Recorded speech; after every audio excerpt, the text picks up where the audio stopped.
शेगाव शहर पोलीस स्टेशनचे गुन्हे प्रकटीकरण पथकाचे कर्मचारी जेव्हा शेगाव शहरातील पेट्रोलिंग करत असताना त्यांना एक इसम नामे गणेश सखाराम बांगर राहणार मानेगाव जिल्हा वाशिम याला विचारपूस करता त्याने उडवाउडवीची उत्तरं दिली।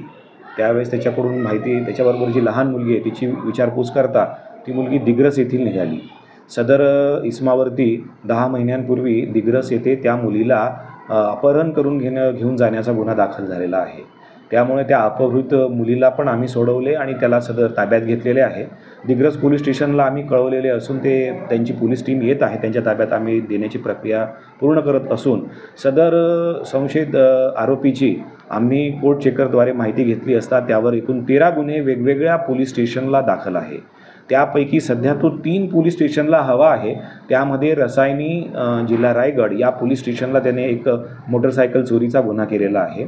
तसेच त्याने आतापर्यंत वाशिम शहर येथे 521/18 कलम 221, 222, 224, मंगरुळपीर येथे 33/17 कलम 420, वाशिम शहर येथे 140/17 कलम 420, कारंजा ग्रामीण 201/20 कलम 379 चोरीचा, पुसद येथे 118/2016 कलम 406, मालेगाव पोलीस स्टेशन जिल्हा वाशिम येथे 50/2012 420, गंगापूर नाशिक येथे 183/2015, वडगाव यवतमाळ जिल्हा येथे 111/2016 224, नानलपेठ परभणी येथे 18/2017 कलम 406, जुहू मुंबई येथेही त्याच्यावरती 475/16 420 गुन्हा आहे।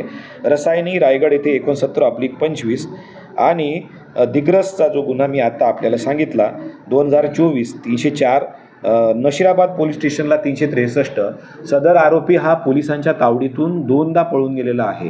त्यावरती तेथेही 2 गुन्हे दाखल आहे। असा एक अत्यंत सराईत आणि असा आरोपी गुन्हे प्रकटीकरण पथकाने पकडलेला आहे शेगाव शहर पोलीस स्टेशनच्या। पोस्कोमधील जी अल्पवयीन मुलगी आहे ती ताब्यात आहे का आणि त्याची काय प्रक्रिया आहे? सदर लहान मुलीला आम्ही आमच्या महिला कक्षात ठेवलेले आहे। तिचे आईवडीलही येत आहेत आणि दिग्रस पोलीसही येत आहेत। त्यांच्या ताब्यात लवकरच देण्यात येईल। तिलाही आम्ही सुखरूप सोडवलेले आहे त्याच्या तावडीत।